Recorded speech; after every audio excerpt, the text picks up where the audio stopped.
minds that plot destruction, sorcerer of death's construction, in the fields of bodies burning, as the war machine keeps turning, death and hatred to mankind, poisoning their brainwashed mind. Welcome to the Anarchist World This Week, broadcast across Australia on the National Community Radio Satellite. Listen to the Anarchist World This Week, Australia's sacred cow slaughterhouse. Listen to analysis of local, national, international events. Listen to analysis you'll never hear anywhere else.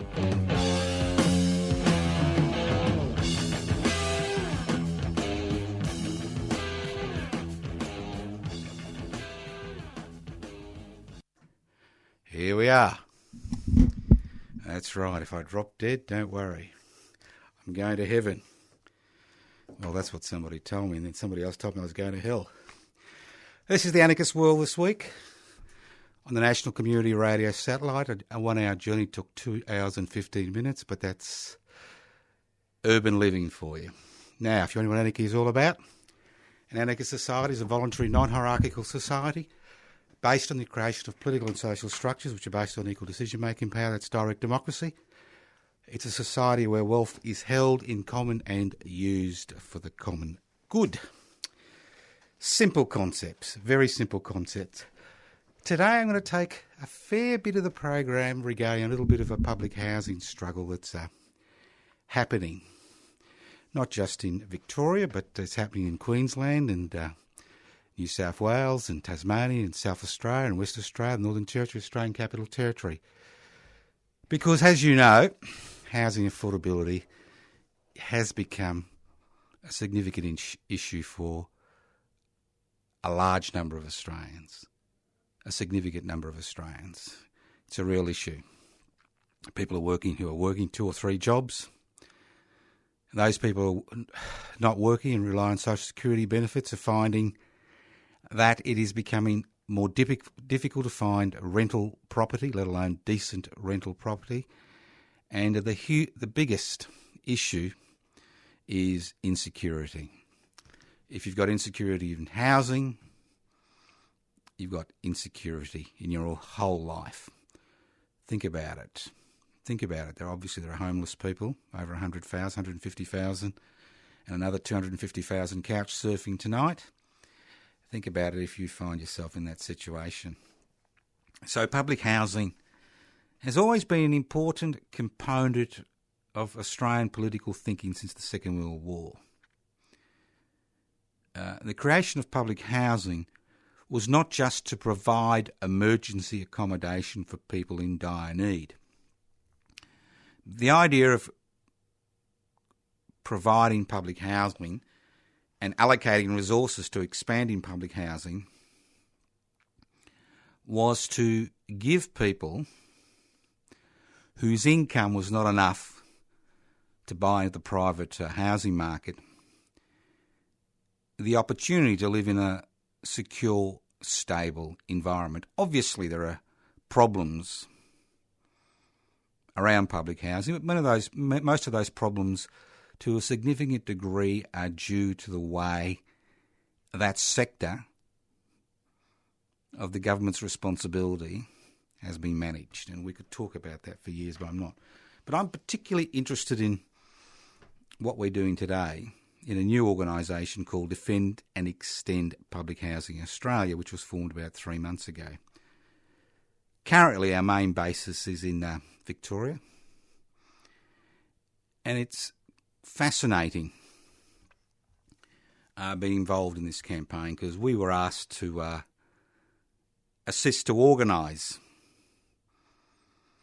a campaign regarding defending and extend public housing because although Victoria is a Labor government, the policies it has been pushing are not what you would expect from a Labor government regarding public housing.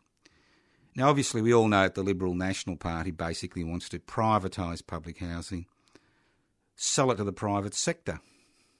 and run it down. The previous Liberal National Party authority in Victoria diddled the public housing sector over $500 million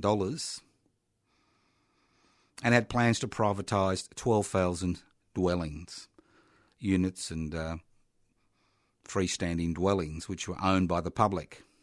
Now, when it lost the election 2 years ago, it was felt that the Andrews-led Labor government would actually have a public housing policy which would be able to absorb the large number of people on waiting lists and the large number of people who find it increasingly difficult to access housing in a market which is primarily dominated by investors who get a tax advantage if they buy a second home and rent it out. It's that simple. I mean, why wouldn't you? That's the law. If you have no home, you can't access your superannuation to get a deposit to get into a home. If you've got one home, well, you spend all the time paying off a mortgage or the rent. But if you've got two homes, or 3 or 4 or 5 or 6 or 10 or 20 or 100 or 1,000, you actually get a tax deduction. Not only is the tenant paying off your home, but you also receive a tax deduction. And that's the situation. We would have expected that by creating a vibrant, strong public housing sector, you would put downward pressure on prices. So let's get back to the Defend and Extend public housing campaign. And and the reason I want to talk about it is not just because of that particular campaign, but the way campaigns are organised, managed, and reaction to campaigns. Now, this campaign is very simple. Though there are a number of organisations involved, our role is in public interest before corporate interest. Our role is to organise the campaign, and our current focus is holding a rally on the steps of the Victorian Parliament House every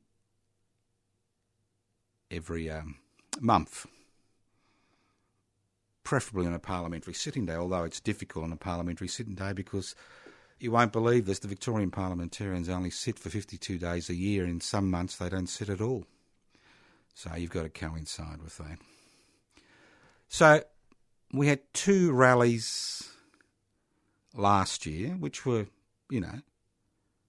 relatively successful. No huge numbers, just activists who are interested, with interesting guest speakers, including one member of the Victorian State Parliament, or 2 members, the Greens member for Melbourne, Ellen Sandell, and the Green member for Paran.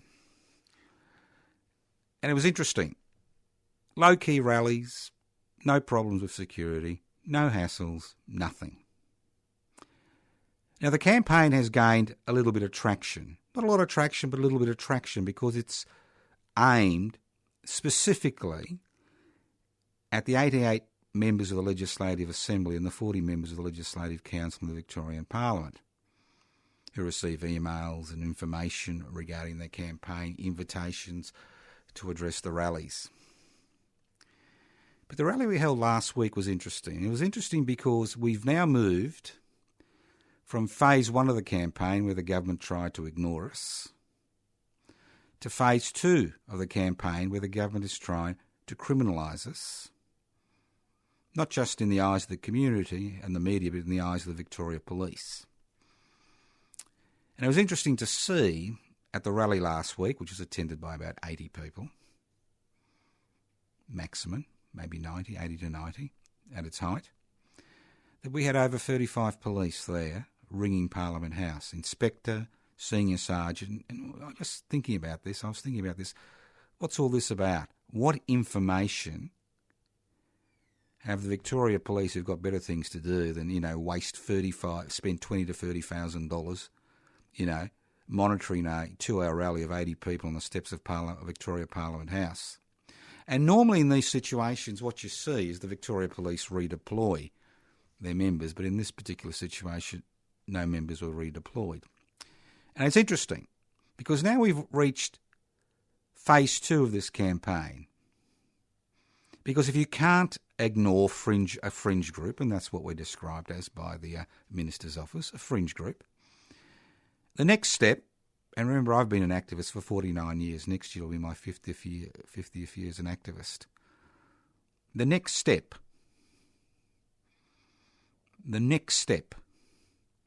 is to attempt to discredit and criminalise the people involved in that campaign before it reaches a wider audience. And that's the step we now have. I'm quite confident, but I haven't got any proof, but I'm confident the Housing Minister's Office was involved in organising or giving information to the Victoria Police so that they overreacted. And I've got a message for the Victorian Housing Minister, Mr. Foley. We're not going to go away. We're not criminals. We're not fringe dwellers. We're not wild-eyed zealots.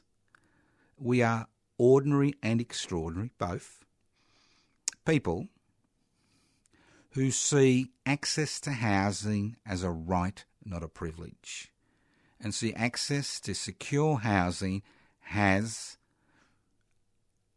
the major issue in 2017. And irrespective of the government's and the media's and the police's attempts to try to paint us as some type of loose cannon, some type of organisation that, promotes violent activity, the facts are we are Victorians, Australians, who come together in a very peaceful way and invite the members of the Victorian Parliament to join us on those days to outline their plans for public housing. And this is the type of campaign that is going on around the country. I mean, we're messengers.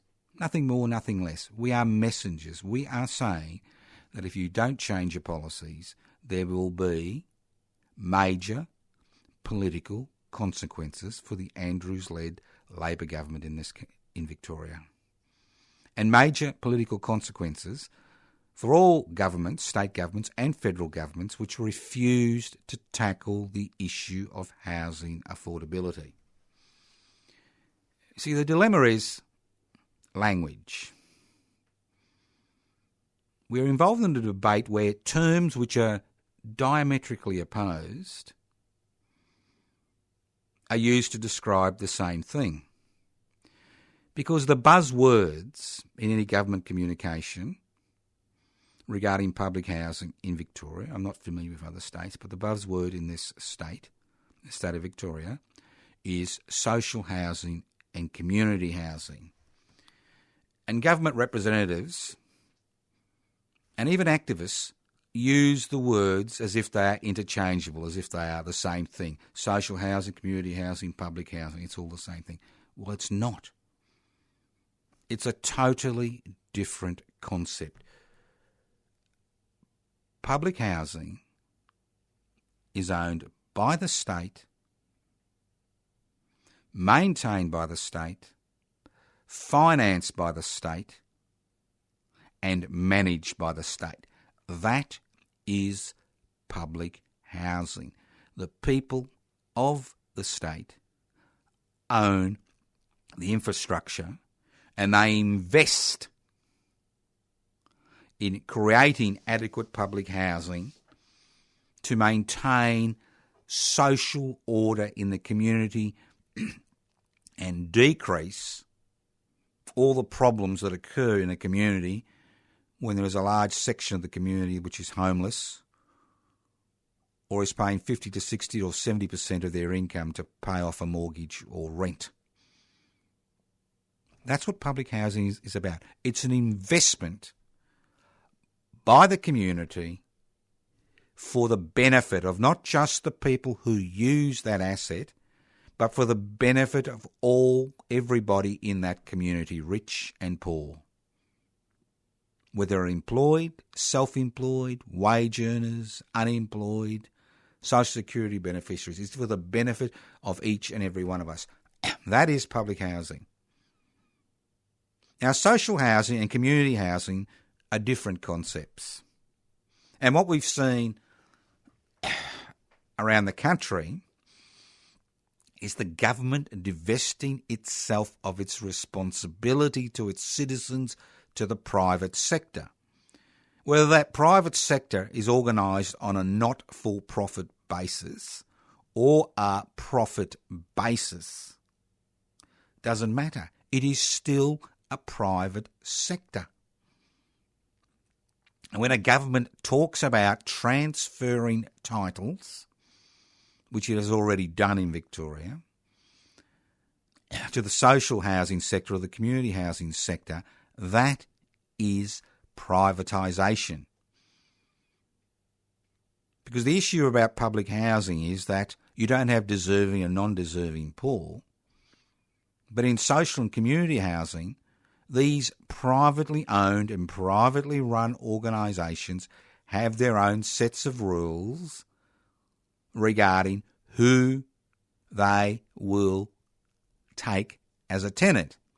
And then they have their own sets of rules in terms of the way that place is managed and the financial return from that place. So we are set for a titanic struggle, and that struggle revolves around the idea that you can't transfer or privatise public housing and put it in the hands of the social and community sector. If you want to grow a social and community sector, well, then that's a different matter. Now, we in Defend and Extend Public Housing see those sectors basically as a backdoor mechanism by which to privatise the public housing sector. And I'm yet to be convinced it's not. Now, if you want to understand what happens when governments outsource their responsibility, look at what's happened to the Commonwealth Employment Service, which was privatised over a decade ago. Look at what's happened to the privatisation of welfare provisions in this country. Look at what's happened to the privatisation of the energy sector. Look at what's happened when the Commonwealth Bank, a publicly owned bank, was privatised. Look at what's happened when Qantas, a publicly owned airline, was privatised, and the airports were privatised, and the ports are being privatised, and childcare is being privatised. And what you get is corporations moving into those areas, providing services for the government. Providing services for the government at a huge markup. It is common practice in the private sector for every dollar you receive as a government subsidy, whether it's childcare, whether it's the provision of welfare services, whether it's providing security or healthcare on Manus Island and Nauru, 40 cents of every dollar which is allocated to provide that service goes into the pocket of the organisation who has won that tender, whether it's in terms of profit or in terms of organisational capacity and building of infrastructure, which again remains with that private company. So every time in this country over the last 40 years, we have seen the privatisation of a major essential services, and I describe public housing as an essential service, and I describe energy security as an essential service, and I describe having a state-owned bank or a Commonwealth-owned bank as an essential service, we have seen the loss of competition in that sector, and that sector being dominated by corporations who are so big they determine the parliamentary agenda.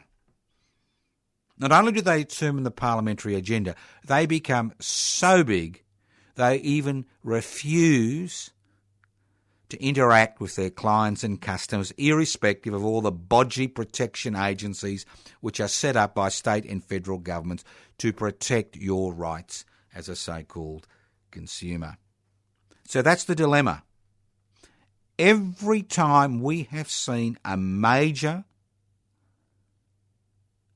aspect of our society privatised, we have seen increased prices, decreased competition, lousy service, and corporations who believe they are beyond the laws of this country.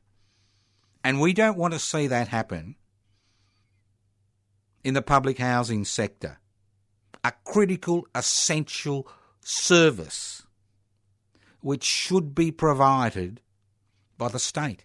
Because what's the point of having a nation state if it refuses to look after the interests of its citizens? And that's what we have today. We have a nation state which has reverted back to its primary purpose, and its primary purpose is to keep those in power by exercising a monopoly on the use of force in society. And they exercise that monopoly on the use of force through the courts, through the armed services, through police, through the bureaucracy.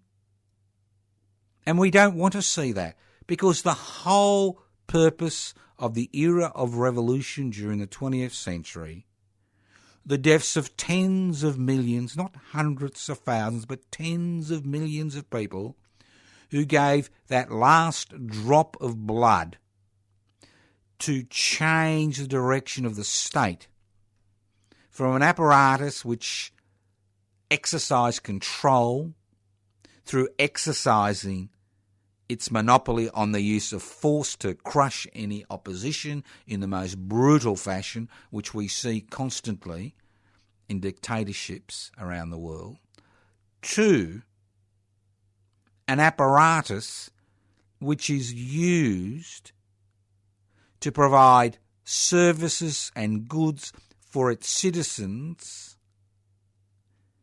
and creating a secure environment where people can actually develop themselves to their fullest potential. That is the key. That is the key to this, many social, community, political struggles today. That is the key. Do we abolish the state and replace it with a federation of community and workplace councils which are based on principles of collective ownership?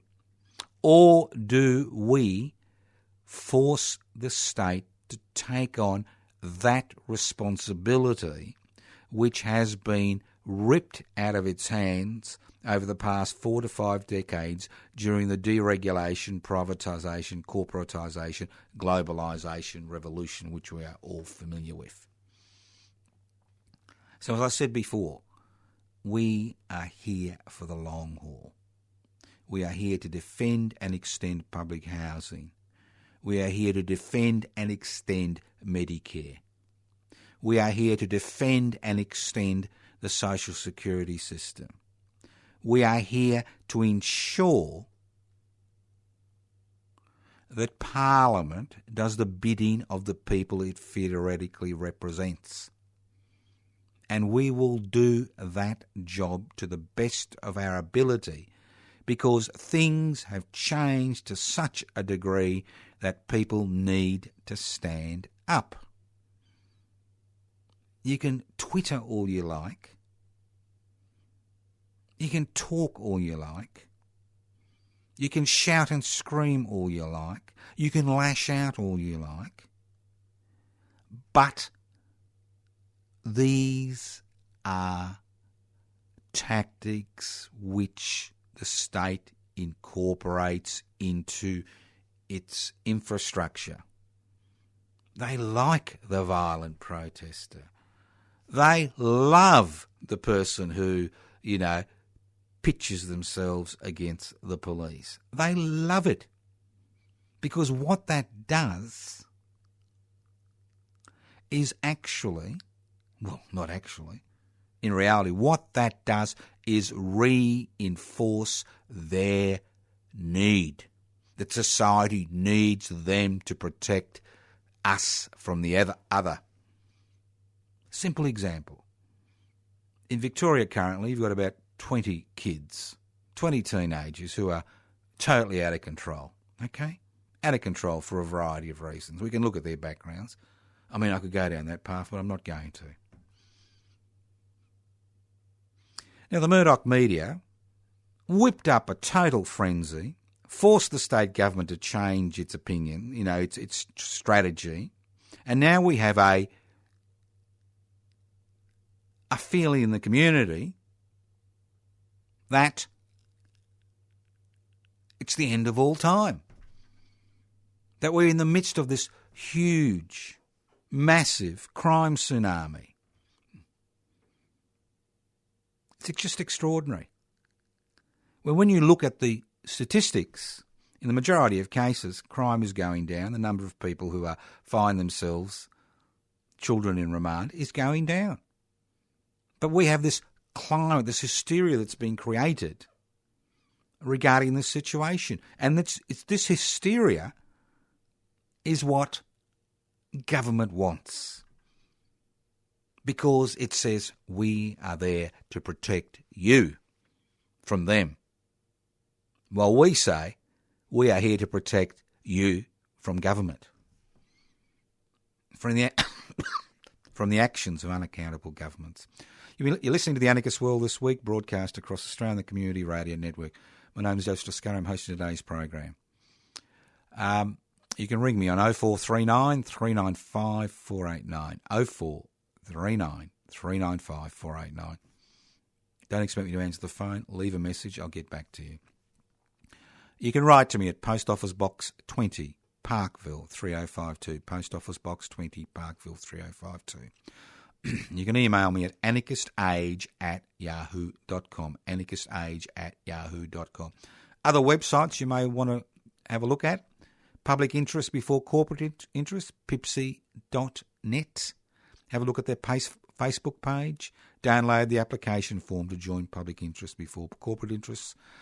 New political party, which is the antidote to the divided nation, people. You can go to the tunnamall.org website. The Defend and Extend Public Housing Facebook page. Have a look at that. You can go to my personal Facebook page and see the things I'm personally involved in. No, you won't know how long I spend in the toilet, what colour underpants I wear, what I eat, but the political activities that I'm involved in. And almost every day is a little thought bubble, give you some idea about what I'm thinking, and sometimes it's not very pleasant. The Facebook page is Toscano for the Public. Toscano, the number for the public. So go to the Facebook page, have a look at it. But you do have choices. People say, we've got no choices. There are two types of groups of people I despise. I don't despise them individually, but I despise them as a group. The first group I despise is the gunner tribe. I'm going to do this and I'm going to do that.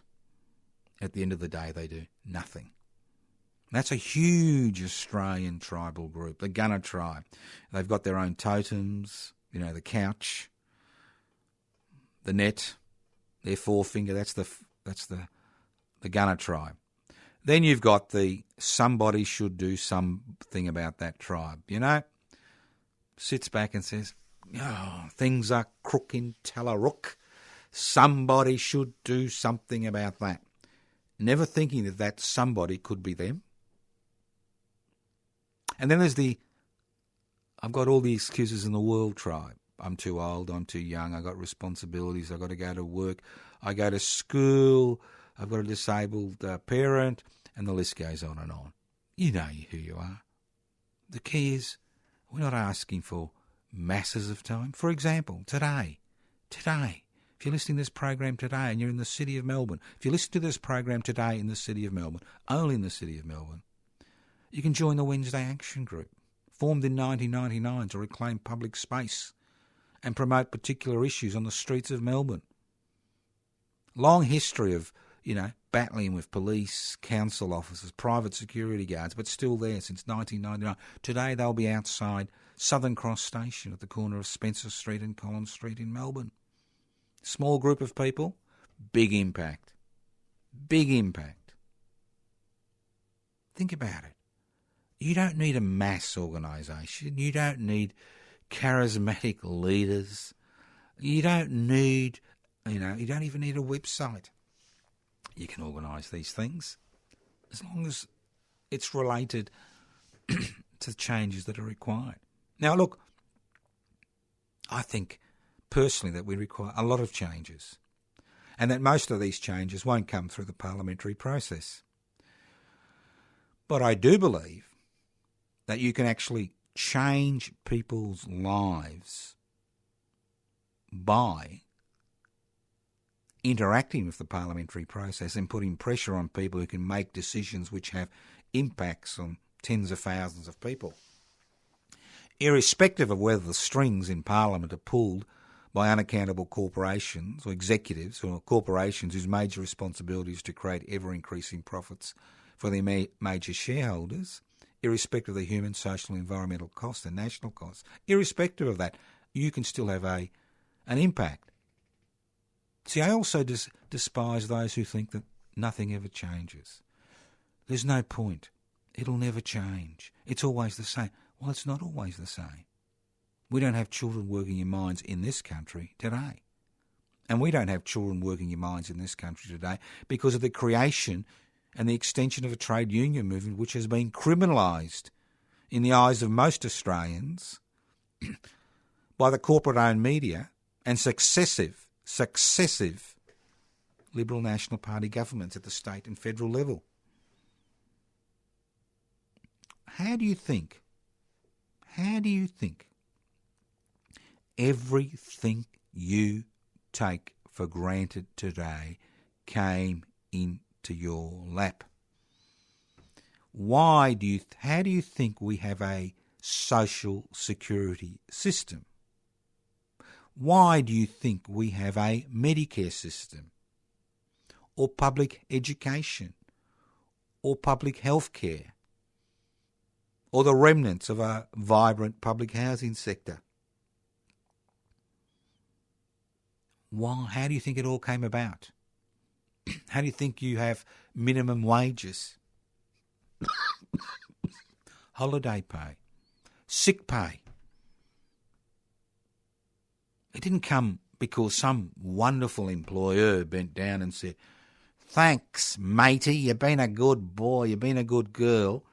Here's a wage rise." It came through people coming together and struggling for that.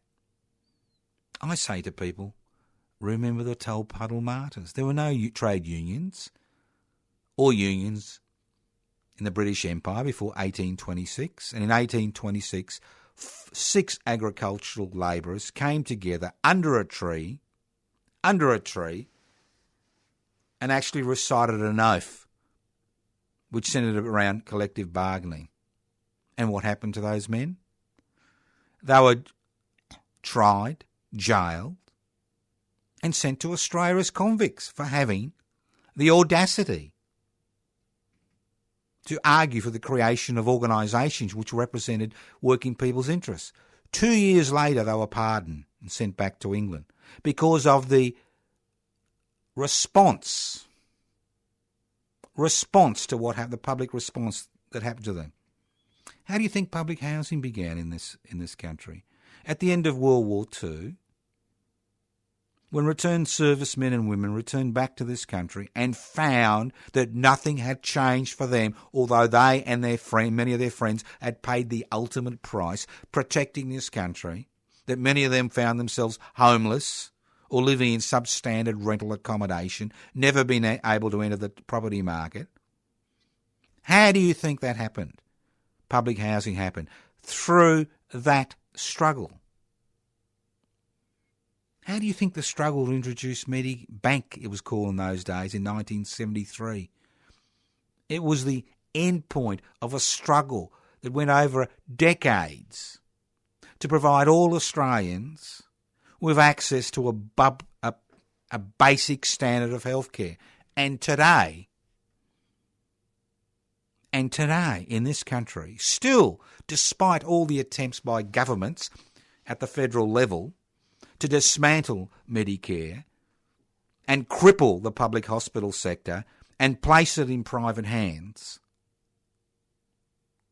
How do you think that happened? It happened through political struggle. It happened through people getting on the streets. It happened through people forcing political parties to change their policies and their programs, and ensuring when they were elected that that legislation was passed to create that. How do you think the National Disability Insurance Scheme, which government is trying to strip bare today, happened after decades of struggle by activists and supporters of people with disabilities, whether they're physical, intellectual, congenital or acquired, fighting to ensure that they had a basic standard of care, and as the program is rolled out, it will change the lives of tens of thousands, if not hundreds of thousands of Australians who are looking after people with major disabilities in this country.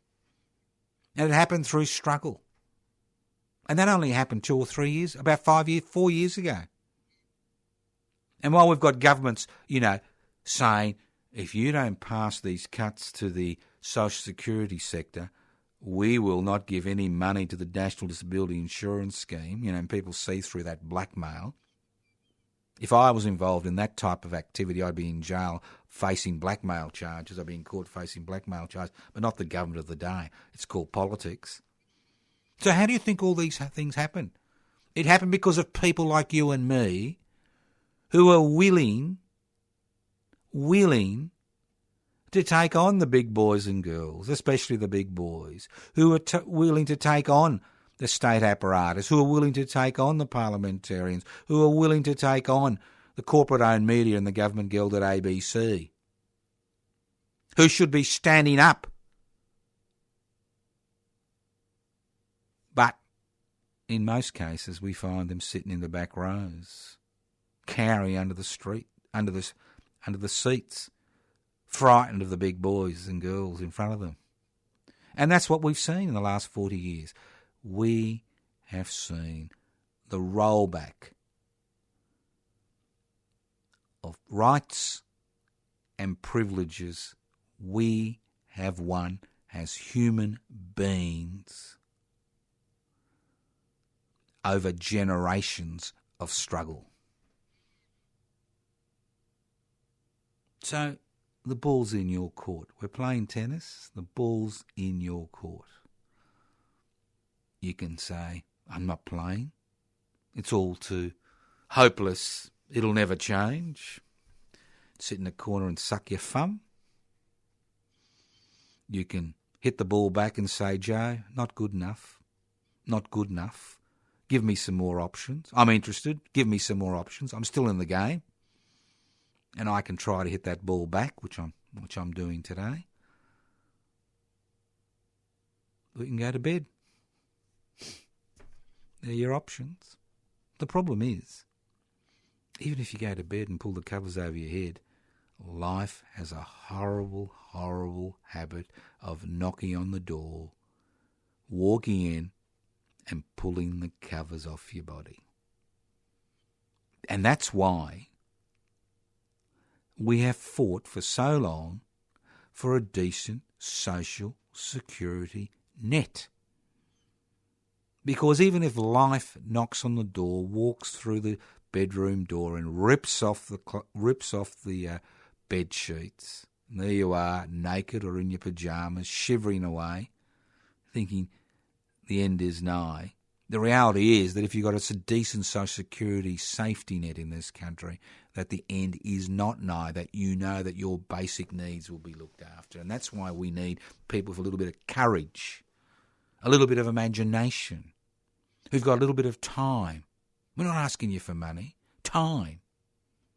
Time to get involved. Now, I'm broadcasting today from a community radio station. Do you know how the community radio station network came into force? You just think it was always there? It wasn't always there.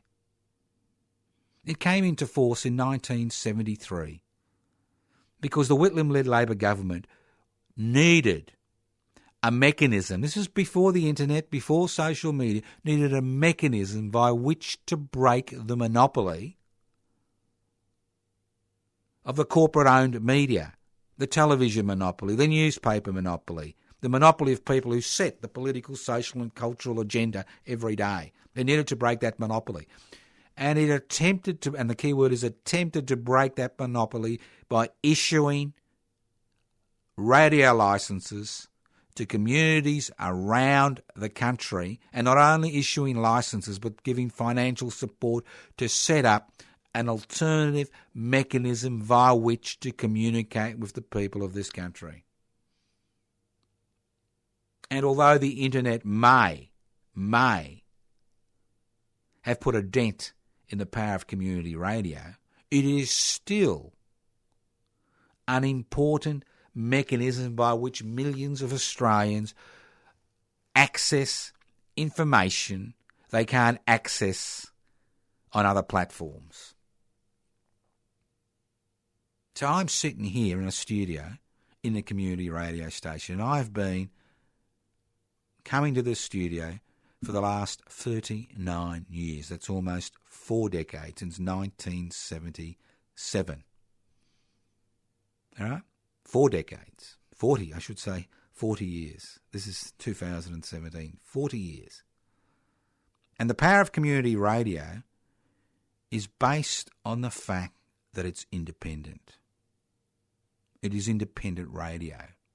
Now, community radio has gone into two directions. You've got those community radio stations which are totally dependent on government support, or get 90 to 80% of their money comes from government.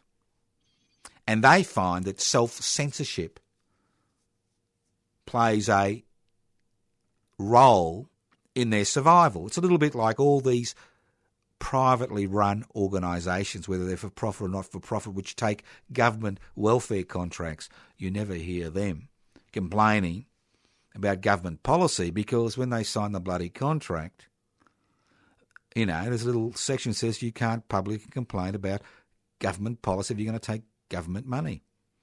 Now, the community station I'm involved in, Community Radio 3CR in Melbourne, which is broadcast nationally. This program is broadcast nationally through the Community Radio Network, to a significant degree relies on contributions to survive. I mean, we may not have the flashiest studios in the world, and the few staff that are here aren't paid very much, but what we have is a mechanism via which I can walk into this studio every week and give an independent analysis, knowing that some bureaucrat somewhere is not going to say, we don't want that person on air, and get rid of them. Like happened to me in 1999 on the Australian Broadcasting Corporation, when I was giving John Howard a little bit of a heartache and a bellyache. And we found that it didn't take long to get rid of people like me off the airwaves. And why am I talking about this particular radio station today? Because it relies on listener sponsors to survive. That's right, listener sponsors to survive. And you can become a listener sponsor and ensure that community radio stations, not just Community Radio Station 3CR in Melbourne, but community radio stations across Australia continue to provide independent analysis free of the threat of governments withdrawing funding and closing down these networks.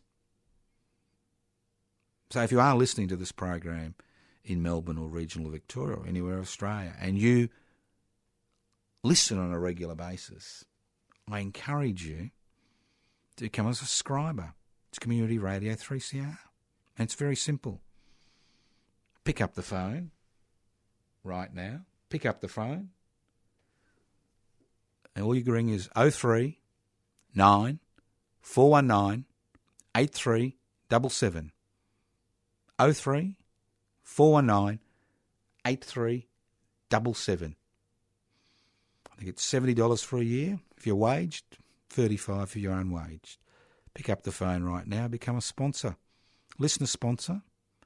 And the thing about the radio station I'm involved with, which is broadcast via the Community Radio Network, is the fact that listener sponsors have a say in the running of the station.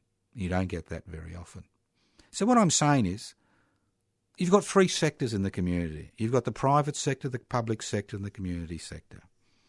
And community radio has played and continues to play a vibrant part in the lives of many people across this country.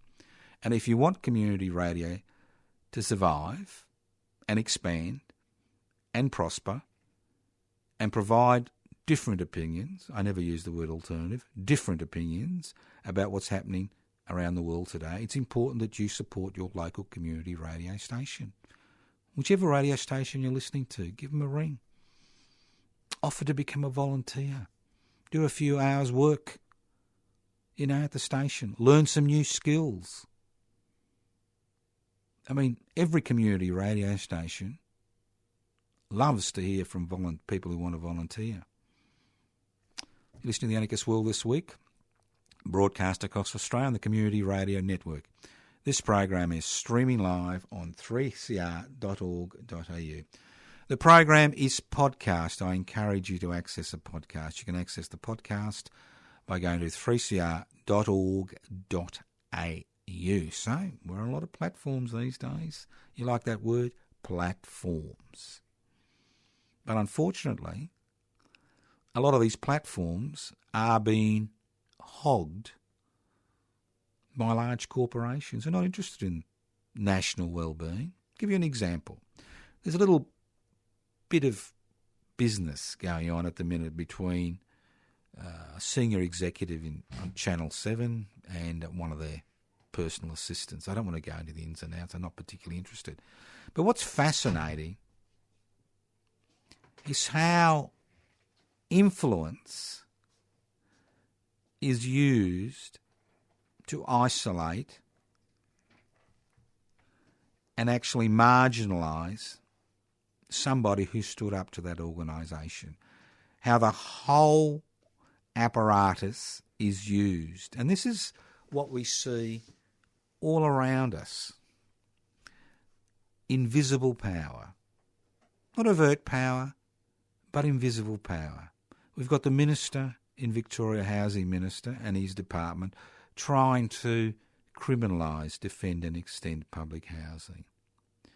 We have corporations who do their best to criminalise trade unions in this country. We have a media which, irrespective of what happens, on the World Wide Web, in the Twitter sphere, Instagram, irrespective, YouTube, which continues to set the daily political agenda because people respond to what is written, what is seen, what is heard in the corporate-owned media and the government-gelded ABC, and 99% of all internet commentary is based on that response. So these organisations continue to set the agenda. Why do you think Mr Murdoch continues to support and bankroll the Australian, which has never made a profit in its 50-year history in this country? Because he understands the power it has to set the political, social, cultural, national agenda in this country on a daily basis. Just look at what's happening to the Andrews-led Labor government and the Murdoch empire in this country. Just look at what happens when you get a new Labor leader who goes, cap in hand to see the master in the US of A, Rupert. So they still think they are the kingmakers. What they've forgotten is we are the kingmakers. We are the kingmakers because we, the people, are the ultimate authority in this country. We are the ultimate authority. Ultimate political power doesn't rest in the hands of unaccountable corporations, in the hands of governments, in the hands of the state, in the hands of the bureaucracy. It rests in the hands of the people, and we have the opportunity to change things. The program is podcast. Download it from 3cr.org.au. You can leave messages on 04 39 395 489. You can write to me at Post Office Box 20, Parkville 3052. You can become my friend by going to my personal Facebook page, Toscano for the Public. You can become a member of public interest before corporate interests by downloading the application form from pipsy.net. You can go to the Anarchist Media Institute website and see what we're doing, anarchistmedia.org. Thank you once again for listening to the Anarchist World This Week on your local community radio station. Evil minds that plot destruction, sorcerer of death's construction. An analysis you'll never hear anywhere else. Anarchist World This Week, Australia's sacred cow slaughterhouse, 10 a.m. every Wednesday. Listen to the Anarchist World This Week for an up-to-date analysis of local, national and international events. Poisoning their brainwashed minds. Oh, Lord, yeah.